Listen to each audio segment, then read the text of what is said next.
dia, meus amados irmãos, que a graça e a paz que vem da parte do nosso bondoso Deus, através do nosso Senhor e Salvador Jesus Cristo, possa inundar as nossas vidas de forma que continuemos a crescer no conhecimento e nessa graça maravilhosa que salva.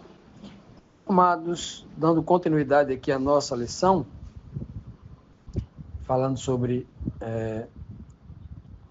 fracasso e riqueza, né? Fracasso versus a riqueza, o fracasso dos religiosos judeus e a riqueza que os gentios receberam diante desse fracasso, né? Ontem, na quarta-feira, nós vimos as perguntas 7 e 8, quando o apóstolo Paulo, nos versículos 19 e 20, ele diz assim, olha, então agora porque você é um gentio que foi enxertado no lugar aonde o ramo natural judeu foi cortado, você vai agora se achar o melhor do que o outro, vai cometer o mesmo erro que eles cometeram. Então Paulo aqui está exortando os gentios que receberam essa dádiva, essa graça de participar do povo de Deus, foi convidado a participar do povo de Deus, não errassem no mesmo erro que os judeus religiosos tradicionais estavam errando, priorizando a carne, colocando a carne acima do espírito. O que é carne? O homem exterior, o religioso que não é espiritual, o homem vazio, né, por dentro, por fora, muito belo, né? Aparências de piedade, de fidelidade, mas tudo um engodo, né? Um sepulcro caiado, etc. Então, Paulo está alertando aqui os gentios, né? Para que eles não incorram no mesmo erro dos de antigamente. E ele continua no verso 20 dizendo, olha, eles, porém, foram cortados devido à sua incredulidade. Então, veja que religiosidade, aparência, usar vestes longas com franjas longas, né? Lavar as mãos antes de comer, de pegar na Bíblia, né? Proferir longas orações entediantes no templo, isso não faz de ninguém um crédulo, alguém que tem a fé, não, né? Veja que ele está denunciando aqui o que Jesus já tinha denunciado, a incredulidade dos líderes religiosos, né? E ele diz bem claro, você permaneça na fé, não se orgulhe, olha só, não se orgulhe, você tem que temer, foi o recado que Paulo deixou para os gentios que estavam se chegando para a igreja cristã lá em Roma. Não só lá em Roma, né, mas para os demais e para nós hoje também. Esse conselho é para nós. A pergunta 9 de hoje, nós temos aqui o seguinte questionamento. O que fez Deus com o povo judeu, o povo hebreu, né? O hebreu, o judeu natural, por não crer nele? O que é que Deus fez? Paulo diz em Romanos 11, 21, diz assim, pois se Deus não poupou os ramos naturais, ou seja, podou, cortou, para mandar para o fogo, né? Porque, como disse Cristo lá em João 15, quando falou da parábola da videira verdadeira. Se corta o ramo é para lançar no fogo, não tem outra coisa, né? Pois se Deus não poupou os ramos naturais, também não poupará você, que veio de uma oliveira brava, como diz Paulo aqui no contexto anterior aqui do próprio capítulo 11. Paulo diz que os judeus naturais, ele compara aqui nesta parábola, né? Nessa linguagem em metáfora, ele está comparando o judeu como um ramo natural, porque ele está falando de carne, não está falando de espírito, né? Então, deixa bem claro aqui, ó, se Deus não poupou o ramo natural, vai poupar você que veio de uma oliveira brava, ele que é o que ele cita aqui, né? Mostrando que os gentios, assim como Abraão, que era um gentil quando foi chamado, né, para a terra de Canaã, ocupada pelos descendentes também dos filhos de Noé, foi chamado ali como um gentil lá do Oriente, que veio para aquelas terras, porque o Senhor chamou, porque estava reprovando os que habitavam ali, por estar vivendo em transgressão, por não estar entendendo a sua palavra, mas está vivendo de religiosidade e não de uma prática espiritual verdadeira que parte, obviamente, do fundo do coração das pessoas, né? E não de algo externo. A religiosidade ela é muito do homem externo, né? O religioso ele faz questão de aparecer, ele tem que sair bem na foto, tem que sair bem no vídeo, né? Ele é muito de aparência. O homem espiritual, ele sabe logo quando a figura ali é um religioso vazio. É que ele é muito da aparência e muito pouco em essência. Ele não tem essência espiritual, né? Prioriza muito essas questões aí da aparência. Então, esses ensinamentos bíblicos, eles deveriam ser para nós como informações muito básicas, para que nós não pudéssemos errar em erros mínimos, erros pequenos demais. Mas, infelizmente, a falta de conhecimento do povo e o excesso de informação inútil nos púlpitos, né? E a pregação opressora, né? Por meio do medo, fazendo medo do povo, né? O medo implícito. O sujeito diz que está pregando ali esperança, pregando verdade, quando implicitamente na mensagem subliminar está lá o medo. Olha, você que está dando dízimo aí, você está sendo abençoado. Aquele que não está dando dízimo, o gafanhoto, o demônio devorador está invadindo a casa dele e tal. Então, o medo implícito, não é? Eu estou falando aqui até de algo que está bem explícito, né? Mas tem muita linguagem implícita aí que o subconsciente da pessoa captou o medo, né? E hoje, 99% dos sermões das igrejas sempre vem carregado de medo. Então, o excesso disso contra a ausência de conhecimento espiritual profundo da palavra de Deus, torna o homem muito frágil, né? Muito fraco aí, e aí ele se deixa enganar pelo homem exterior. Não tem discernimento para perceber isso. E aí ele começa a copiar essas pessoas, né? Que ele tem como modelo, como padrão de justiça, que é o pastor, que é o pregador, que é não sei quem, que é líder lá da igreja, e aí ele começa a sentir o mesmo orgulho, o mesmo erro que cometeu o povo do passado, a quem Paulo disse que era uma oliveira, ramo da oliveira natural, que foi cortado. E que agora em seu lugar foi colocado um humilde, que temia, não é? Foi colocado no lugar dele.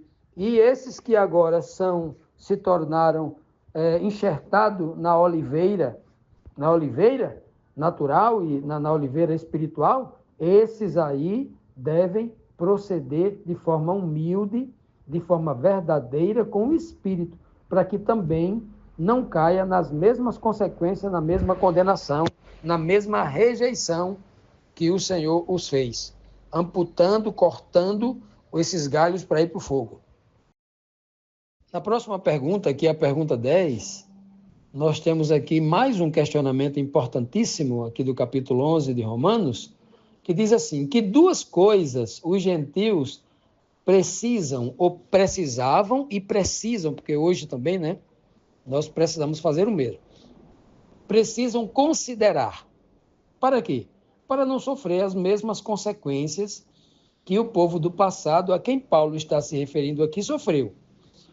Romanos 11, 22, ele diz assim, portanto, considere a bondade e a severidade de Deus. Severidade para com aqueles que caíram, mas bondade para com você, gentil, né? Desde que permaneça na bondade dele. De outra forma, você também será cortado. Veja como Paulo é direto aqui, né? Não tem papas na língua. Paulo é direto aqui. Então, as duas coisas que o gentil deve considerar, né, é a bondade e a severidade. Olha só, a bondade de Deus e a sua severidade. Ao mesmo tempo que Deus é a fonte de toda bondade, ele também é a fonte da justiça.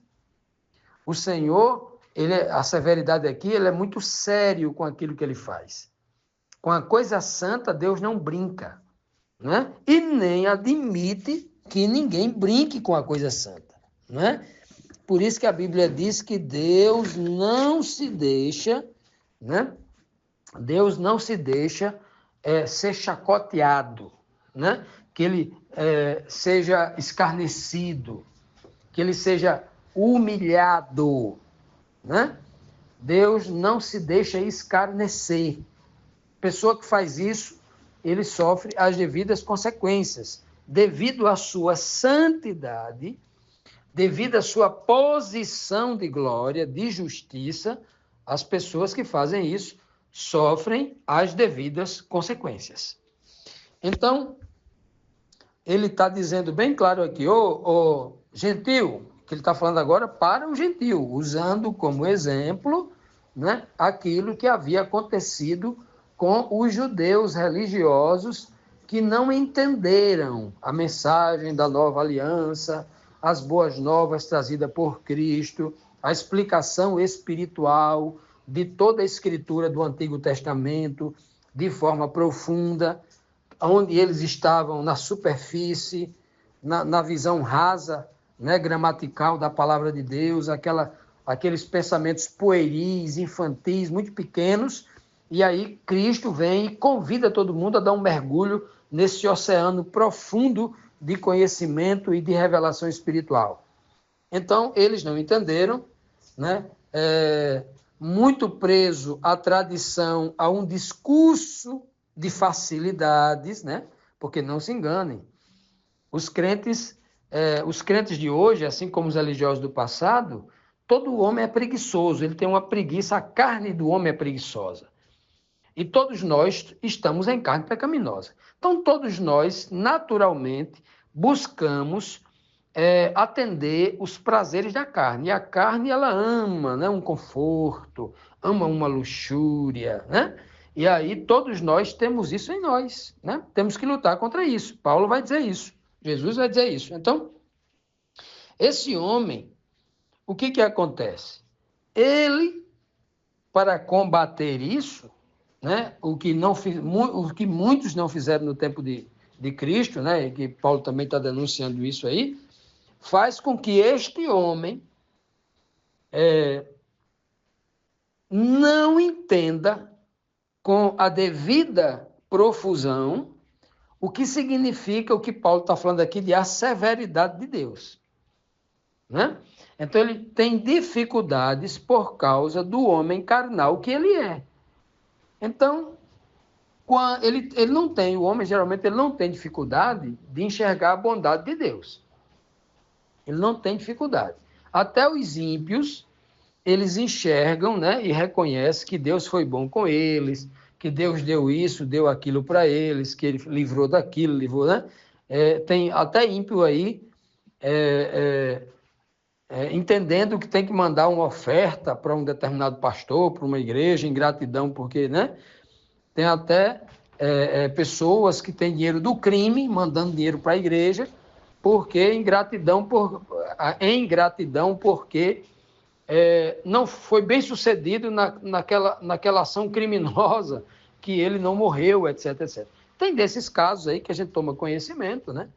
Que há esse tipo de procedimento dentro do meio evangélico, que a gente diz que é o meio evangélico caído, né? Entrou nesse nível de coisa. Não que o amor de Deus não possa atingir um homem que cometeu um crime de assalto, um roubo. Não, todos nós somos iguais, né? E iguais humanamente, naturalmente iguais, e todos temos acesso, né, à graça de Deus, né? Ninguém é melhor do que o outro, mas o homem que tem um conhecimento da palavra e aceita determinado tipo de coisa, conhecendo a verdade, ele está em transgressão. E aí ele está cometendo o erro que o povo do passado cometeu para que fosse, então, cortado da oliveira. Fosse cortado para que outro tomasse o lugar. Então, aqueles que conhecem, reconhecem a bondade de Deus, não é suficiente. né? O povo judeu reconhecia e louvava esse povo com os lábios, né? Honra-me com os lábios, mas o coração está distante. Então não tinha o temor, não entendia a severidade, ou seja, a coisa séria que deve ser tratada, a coisa santa de Deus. As coisas de Deus são santas, tem que ser tratada com muito zelo, com muito cuidado, com muito respeito, porque Deus é Deus. Ninguém pode estar aí brincando com as coisas de Deus, né? Então, esse é um recado principalmente aos líderes, né? Isso tem um peso muito maior para aqueles que estão à frente de um ministério, de um trabalho, tem um peso muito maior do que, obviamente, para aquela pessoa que acabou de conhecer a Cristo, que começou a ler a Bíblia agora, que está se familiarizando, né, com a linguagem bíblica, que está se familiarizando com as práticas, as praxes do culto, da adoração, das questões missionárias, tem um peso muito menor para essas pessoas do que para os seus líderes, né?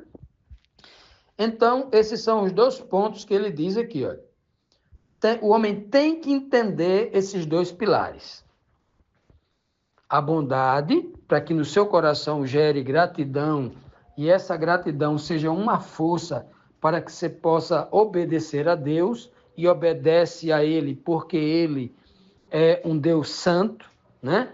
E a própria lei cobra, né, de todos nós que nós sejamos assim, a Escritura Sagrada cobra de nós que nós sejamos assim, para o nosso próprio bem, né, para a nossa própria vida.